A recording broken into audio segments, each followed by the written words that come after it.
Halo minasan, aku Abi dari Pocket Nihongo. Oke minasan, pada kesempatan video kali ini, Sensei akan ngebahas tentang cara bersosialisasi di Jepang ya. Tapi ini adalah hal-hal yang perlu minasan hindari karena dari hal-hal ini minasan bisa dapat petaka atau masalah nantinya, oke? Buat kamu yang masih ada di Indonesia atau buat kamu yang sudah ada di Jepang, video ini sangat bermanfaat sekali ya. Karena Sensei juga punya beberapa pengalaman terkait video yang akan Sensei berikan informasi ini gitu ya minasan. Jadi simak video ini baik-baik supaya kalian lebih paham bagaimana cara bersosialisasi yang benar di Jepang, oke? Nah, berikut ada 5 hal yang kalau minasan melakukan hal ini akan menjadi berbuntut panjang atau menjadi petaka buat kalian ya. Yang pertama adalah saat minasan membuang sampah gitu. Nah, di Jepang ini membuang sampah ada aturannya, tidak boleh sembarangan saja. Juga ada cara jadwal pembuangan sampah itu sendiri. Sampah dibedakan menjadi beberapa jenis sampah. Ada moiru gomi, sampah yang bisa dibakar ya, moiru gomi. Ada juga sampah yang moenai gomi, sampah yang tidak boleh dibakar. Dan juga ada sampah yang bisa dibilang nama gomi ya. Nama gomi adalah sampah sisa-sisa makanan. Jadi pembuangannya juga ini berbeda-beda dan ada beberapa lagi macam sampah dan di tiap daerah pun ada penjenisan sampah itu sendiri. Nah, orang asing kayak kita orang Indonesia yang mau kerja di Jepang atau mau ryugakusei, ini banyak banget yang bermasalah dengan sampah. Akhirnya apa? Mereka mencampurkan segala jenis sampah menjadi satu terus kemudian membuangnya. Nah, kalau orang Jepang itu masih baik, mungkin sampah itu akan dikembalikan lagi kepada si pemiliknya, minasan. Tapi kalau sudah tidak baik, ya mereka akan memberikan denda seperti aturan yang ada pada daerah tersebut, gitu ya, minasan. Jadi tolong perhatikan ini baik-baik.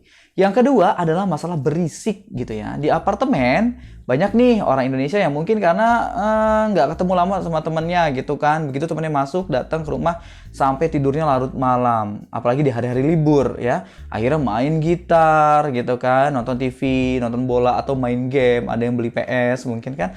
Akhirnya berisik, minasan. Nah, biasanya tetangga kanan kirinya kalau mereka itu adalah orang Jepang, mereka akan terganggu ya. Dan biasanya kalau udah terganggu, orang Jepang yang masih punya pengertian, mereka akan menggedor-gedor pintu apartemen, duk duk duk duk gitu ya. Nah, itu berarti tandanya dia nggak suka dengan keberisikan kita. Tapi kalau orang Jepang yang nggak mau repot, mereka akan langsung telepon polisi. Halo polisi, halo halo, tetangga saya ribet nih polisi kan, ribet berisik banget nih gitu kan. Nah, nanti minasan akan berurusan dengan polisi gitu ya. Dan kalau udah berurusan dengan polisi, ya ini masalahnya akan lebih rumit ya minasan pastinya. Jadi hati-hati, jangan sampai memberisikan tetangga kanan kirinya, apalagi waktu malam hari.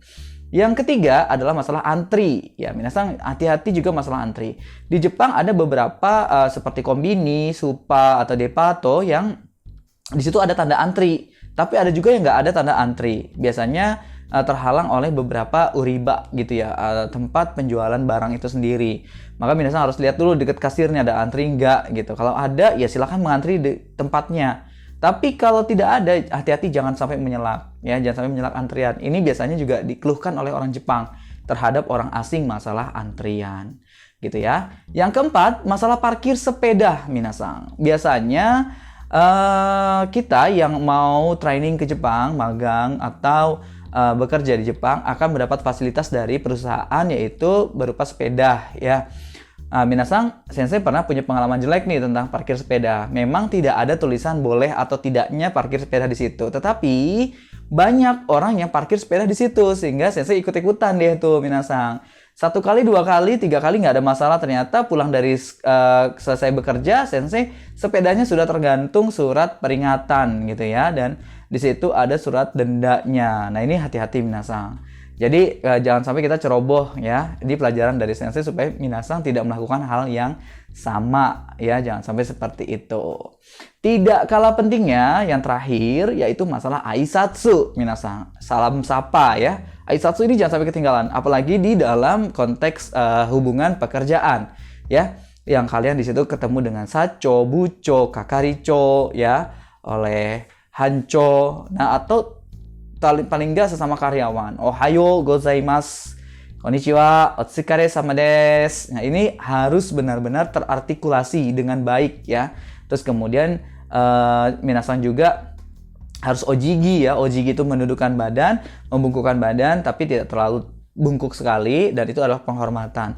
Tidak apa-apa kok minasan, mungkin di awal kita akan aisatsu dengan nada yang artikulasinya jelas gitu, terus kemudian dengan nada yang semangat dan sebagainya. Tapi biasanya sih kalau udah setahun, 2 tahun kerja, yang ohayo gozaimasu jadi osos gitu kan. Osos gitu. Arigatou gozaimasu juga osos gitu ya. Arigatou gozaimasu. Otsukare sama desu juga jadi oses. Nah, biasanya gitu minasan. Tapi kalau udah lebih dari setahun atau selebihnya gitu ya.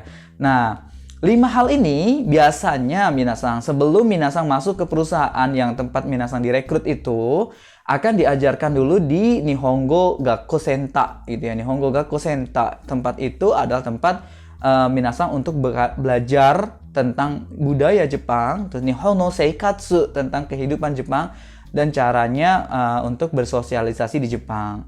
Ini penting banget. Jadi minasan harus perhatikan baik-baik. Kenapa? Karena kalau kita udah bisa berkehidupan di lingkungan Jepang, kita juga akan jadi nyaman kan? Jadinya juga nggak repot lagi, oh saya harus berbuat apa, terus nggak takut ketika kita berbuat salah. Misalkan kita memang salah ya kita mengakui dan kita minta maaf, dan kita juga tidak disalah-salahkan jadinya oleh orang Jepang. Itu kan hal ini penting sekali minasan. Kenapa? Karena banyak juga di Jepang media-media yang melaporkan tentang ketidaknyamanan orang Jepang terhadap orang asing itu sendiri. Oke minasan? Mungkin sampai di sini video yang bisa Sensei sampaikan, informasi-informasi terkait tentang cara bersosialisasi di Jepang dengan mudah gitu ya.